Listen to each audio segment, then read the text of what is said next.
Super Saravana stores.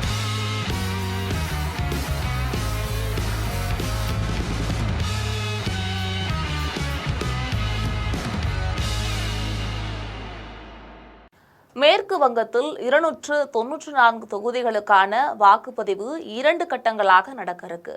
இந்த வாக்குப்பதிவு April 23 மற்றும் 29 ஆகிய தேதிகளில் நடைபெற இருக்கு.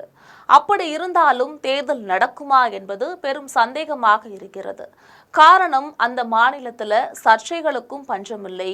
ஆரம்பம் முதலே அம்மாநில முதல்வர் மம்தா பானர்ஜி மத்திய பாஜக அரசுடன் மோதிக்கொண்டிருக்கிறாங்க. கூடவே அவங்களுக்கு எல்லா பக்கங்களில் இருந்தும் அழுத்தத்தை ஏற்படுத்த மத்திய பாஜகவும் தவறுவது கிடையாது.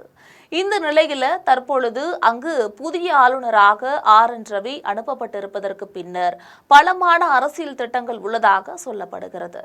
அண்டை நாடான வங்காளதேசத்திலிருந்து வரக்கூடிய ஊடுருவல்காரர்களுக்கு மம்தா பானர்ஜி அரசு அடைக்கலம் கொடுக்கிறது. ஆதார் கார்டு, ரேஷன் கார்டு கிடைக்க உதவி செய்கிறது என பாஜக குற்றம் சாட்டி வருகிறது.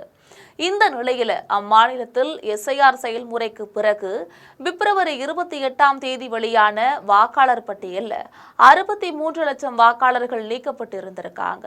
இவர்களில் 5 லட்சம் பேரிடம் எந்த கேள்வியும் கேட்காமல் பட்டியலில் இருந்து அவர்களுடைய பெயர்களை நீக்கிவிட்டதாக மம்தா பானர்ஜி அரசு குற்றம் சாட்டியிருக்கு.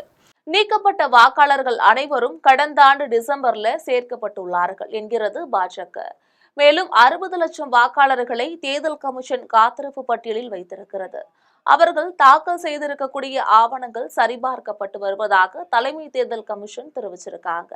இந்த பணி எப்போது முடியும் என்று உறுதியாக சொல்ல தேர்தல் கமிஷன் மறுத்து வருகிறது. மேற்கு வங்கத்தில் கடந்த பாராளுமன்ற தேர்தலில் திரிணாமுல் காங்கிரஸ் பாஜகவை வென்ற வாக்கு வித்தியாசம் 42 லட்சம் தான். இந்த நிலையில இப்போது காத்திருப்பு பட்டியலில் இருக்கக்கூடிய 60 லட்சம் வாக்காளர்கள் பட்டியலில் சேர்க்கப்படுவார்களா என்ற கேள்வி எழுந்திருக்கு. மேற்கு வங்கத்தின் சட்டமன்ற பதவிக்காலம் மே 7ஆம் தேதியோடு முடிவடைகிறது. ஆனால் அதற்குள் வாக்காளர் பட்டியல் சரிபார்ப்பு முடியுமா என்பது தெரியல. வாக்காளர் பட்டியல் முடிய கூடுதல் காலம் ஆகும் என்று கூறி மேற்கு வங்கத்தில் ஜனாதிபதி ஆட்சி அமல்படுத்தவும் வாய்ப்பு இருப்பதாக மம்தா பானர்ஜி அரசு அச்சமடைந்திருக்கு. இப்படியான ஒரு சூழ்நிலை ஏற்படக்கூடிய பட்சத்துல அதனை கையாள ஏதுவாகத்தான் தமிழகத்துல ஆளுநராக இருந்த RN ரவியை மத்திய அரசு மேற்கு வங்கத்திற்கு ஆளுநராக மாற்றியிருப்பதாக அரசியல் நோக்கர்கள் கூறுகின்றனர். முன்னாள் IPS அதிகாரியான RN ரவி மத்திய பாதுகாப்புத்துறை ஆலோசகர் அஜித் தோவலுக்கு மிகவும் நெருக்கமானவர் கூட. அதோடு அவருடன் சில மாதங்கள் RN ரவி பணியாற்றியிருக்கிறாராம். எனவேதான் ஏற்கனவே இருந்த ஆளுநர் ஆனந்த போஸை ராஜினாமா செய்ய சொல்லிவிட்டு ரவியை நியமித்து இருப்பதாக கொல்கத்தாவை சேர்ந்த அரசியல் ஆலோசகர் மைத்துல் இஸ்லாம் தெரிவிச்சிருக்காரு.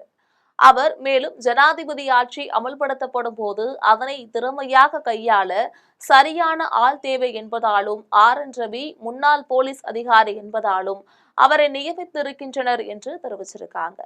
ஜனாதிபதி முர்மு பெண்கள் தினத்தையொட்டி பழங்குடியின மக்கள் பங்கேற்கக்கூடிய நிகழ்ச்சியில கலந்து கொள்வதற்காக சமீபத்துல மேற்கு வங்கத்துக்கு வந்தபோது அவரை முறையாக வரவேற்காமல் மேற்கு வங்க அரசு அவமதித்து விட்டதாக பிரதமர் நரேந்திர மோடியும் பாஜகவும் குற்றம் சாட்டியிருந்தது.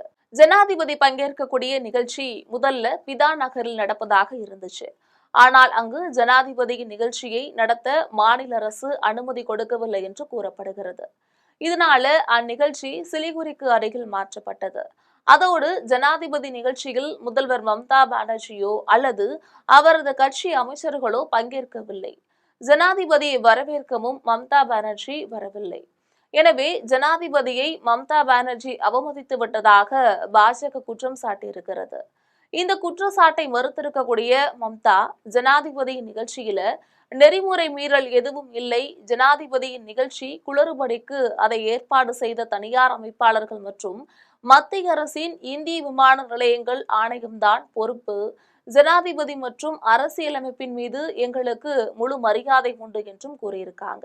மேலும் மேற்கு வங்க அரசு பலமுறை கோரியும் மேற்கு வங்கத்தின் பெயரை பங்களா என்று மாற்றாத மத்திய அரசு தேர்தல் நேரத்தில் கேரளா என்ற பெயரை கேரளம் என்று மாற்றி இருப்பதையும் மம்தா விமர்சித்திருக்காங்க. மம்தா பானர்ஜி சமீப காலமாக அதிக அளவில் விமர்சனத்துக்குள்ளாகி வருகிறார். எஸ்ஐஆர் விவகாரத்தில் தேவையில்லாமல் மம்தா பானர்ஜி தர்ணாவரை சென்றதாக குற்றச்சாட்டு எழுந்திருக்கு. அனைத்து மாநிலங்களிலும் இது நடக்கும்போது மம்தா பானர்ஜி மட்டும் இதை ஏன் எதிர்க்க வேண்டும் என்கிறார்கள் எதிர்க்கட்சியினர். மாநிலத்துல சட்டம் ஒழுங்கு மோசமாக பாதிக்கப்பட்டு இருப்பதாக குற்றச்சாட்டு எழுந்திருக்கு. இவையெல்லாம் தேர்தல் நேரத்தில் எழுப்பப்படக்கூடிய அரசியல் நோக்கம் கொண்ட குற்றச்சாட்டுகள் என்கிறார் மம்தா பானர்ஜி. சமீபத்துல RN ரவி அம்மாநில ஆளுநராக பதவியேற்றுக் கொண்ட நிகழ்வுல மம்தா மேற்கு வங்கத்தை விரும்புபவர்களை மேற்கு வங்க மக்கள் விரும்புவார்கள் என்று அவரிடம் கூறிய வீடியோ ஒன்று வைரலானுச்சு. அது ராஜ்பவனுக்கு அவரது சூசக செய்தியாக பார்க்கப்பட்டது. மேற்கு வங்காளத்துல இவ்வளவு பிரச்சனைகள் இருக்கு. குறிப்பாக பார்த்தோம் என்றால் எஸ்ஐஆர் பணி இன்னும் நிறைவடையவில்லை. இதனால முழுமையான வாக்காளர் பட்டியல் ரெடியாகவில்லை. இவை முழுமையாக நிறைவடைந்தால்தான் வாக்குப்பதிவே நடத்த முடியும். இப்போதைக்கு இது சாத்தியம் இல்லாததால மேற்கு வங்காளத்தில் தேர்தல் நடப்பது சந்தேகமே. அதனால அம்மாநிலத்தில் ஜனாதிபதி ஆட்சி வரதான் அதிக வாய்ப்பு இருக்கிறது. இது பற்றி நீங்கள் நினைப்பது என்ன என்பதனை மறக்காமல் கமெண்டில் பதிவிடுங்கள். இது போன்ற அரசியல் செய்திகளுக்காக எப்பொழுதும் இணைப்பில் இருங்கள் ஜெம் தொலைக்காட்சியுடன்.